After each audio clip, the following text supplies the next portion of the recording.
Monday, November the 16th, and it's been a while since I've posted any videos.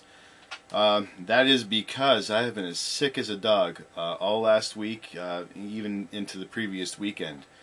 Caught a cold, throat cold, hacking up a lung, sounded like someone put my voice box through a blender. I still have coughing fits right now. My voice is actually starting to get back to where it should be, which, I'm so happy about. I did try to make a video last week, but stupid me accidentally pressed the record button twice, so I ended up recording 5 seconds of nothing for I think it was like a 7 or 8 minute speech I did on a video, but didn't feel like doing it again. I was sick, I was tired, so on that note, I apologize. I'm going to try and get some more videos up. A lot of you guys have been requesting information on how to do fans, passes, things like that. I'll get all that information up for you, but one thing I will say is that anything that I say must be taken with a grain of salt. I am not the end-all and be-all of all the information that's out there. One of the good things about Magic is there's so much information and so many resources out there to educate yourself that you would be silly to just take one person's point of view or stick with one path for the direction in which you want to go for learning. So I'll more than gladly part with all the tips and stuff like that I've learned and picked up over the years. But like I said, some of this is stuff I've learned over the past 10 years that I've been working with Magic and performing, and it's actually been longer than 10 years, I might add. But also some of it is also things I've learned from friends, especially tips on the pass. Like I can count Aaron Fisher among one of my friends. And I first learned the pass from Illusionist and from other books and stuff like that.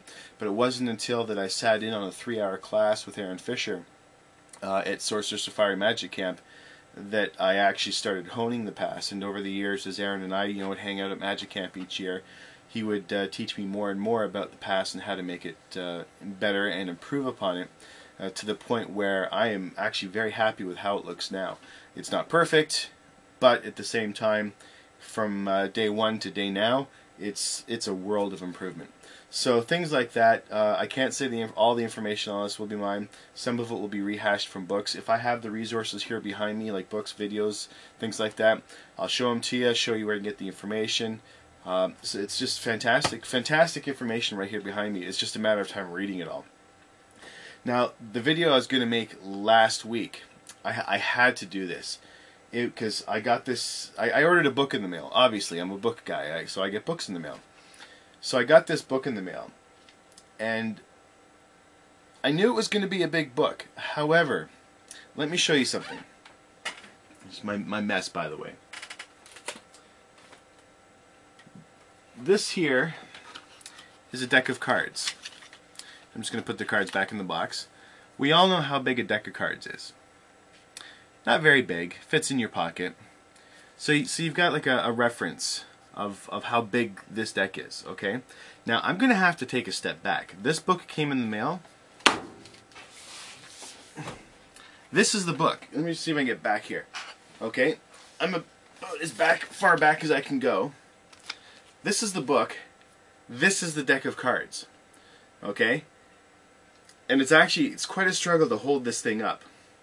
Look at the size of this thing. This is not a book you would want to sit in bed and read. Because if you ever fall asleep, you're dead. What it is, though, it's basically a Magic history book. Bought this from Amazon based on some recommendations I got from some Genie subscribers in the forums there. And the silly part was, Amazon, this is a $200 book. Amazon was selling it for half price in the States, okay? So I go up here to Canada, I check all the Canadian sites. They're selling it for $200. So I bought it from the States with shipping and the exchange rate. I still saved over $100. So I'm sorry, like Canadian websites, they need to get their act together as far as retailing and stuff. This is just ridiculous. But essentially, this book is a French, English, and German version of Magic history from the 1400s to the 1950s. Since how it stops at the 1950s, I assume there's probably going to be another book. But inside, it's like, oh my goodness, like just... And again, this is going to be... You know what? I'm going to try and just pick up the camera. Let me just put this on my desk. Holy smokes. Pick up the camera. And as you look at this, like the quality and the workmanship in this is absolutely fantastic.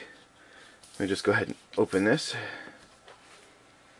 Like the images, the quality of the paper, just absolutely gorgeous. And I could see myself just sitting, going through the pages on this for weeks and months on end, just gathering up all the information. Like, a lot of work must have gone into making this book, putting it together, compiling the information, and like I said, the paper is fairly thick. So this is going to be a book that's going to last for an awful long time.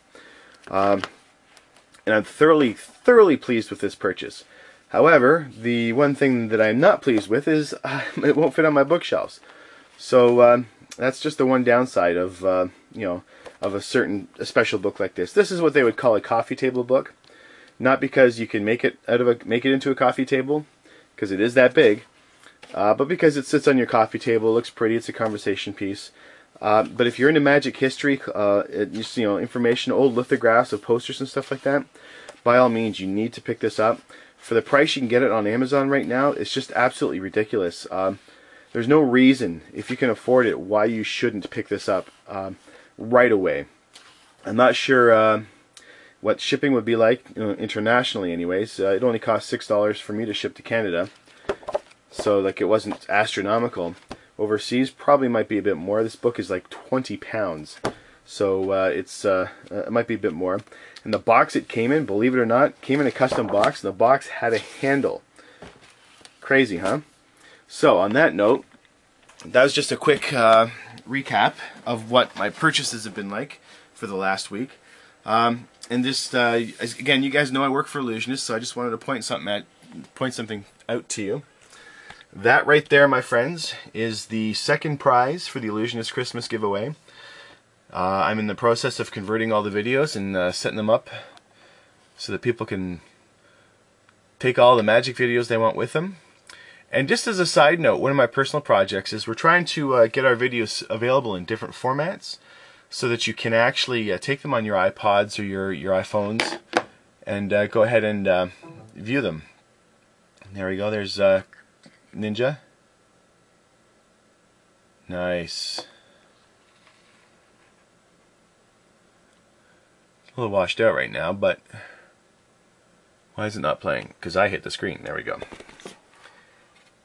Quick little preview. There we go.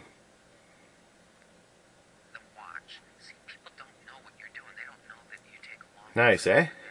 So it doesn't come with a stand, obviously. But I am in the process of loading up 11 videos. Let's get this away from my face so you're not looking at all my pores. So I'm in the process of loading that up with all 11 videos. It will be given away after Christmas. Whoever gets it, I'm sure is going to love it. They're going to get the DVDs with the videos, because one of the things about syncing these things with iTunes is that as soon as you plug it in, if you don't have those files on your computer, they get erased from the iTouch. So we're providing backups and such so that you can watch it right out of the gate. But once you start syncing, you've got to put them all back on. That's not our fault. That's Apple's fault.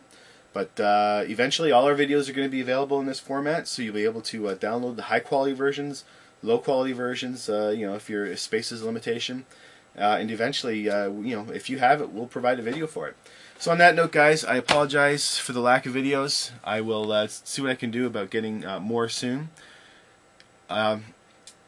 Probably start with maybe a pass information session. Again, like I said, it won't be a huge teach-in or all the secrets and stuff you didn't know. It will be stuff you didn't know, but things that you didn't think about to make the pass better. Things that I never thought about to make my pass better as well. So I will let you go. Sometime this week I'll pop up another video. If you can, buy this book. Fantastic. It's well worth the price. You're supporting a lot of magicians who have spent a lot of time putting this together, namely Mike Cavaney and Jim Steinemeyer, both guys who do books. Steinemeyer and Cavaney both do a lot of autobiographies of magicians and such. I've got a lot of their books behind me. And Ricky Jay, we all know Ricky Jay, performer, author, magician extraordinaire. So pick up the book. It makes a great Christmas present. If you're a magician, buy it for yourself. If you're not a magician, buy it for a magician. And if you don't want to buy it for a magician, buy it for yourself. There's a lot of history in this 2-inch box, 2-inch thick piece of paper. Well, not one piece of paper, I guess. A whole bunch of pieces of paper. But there's 2 inches thick here. Anyways, talk to you later. Bye.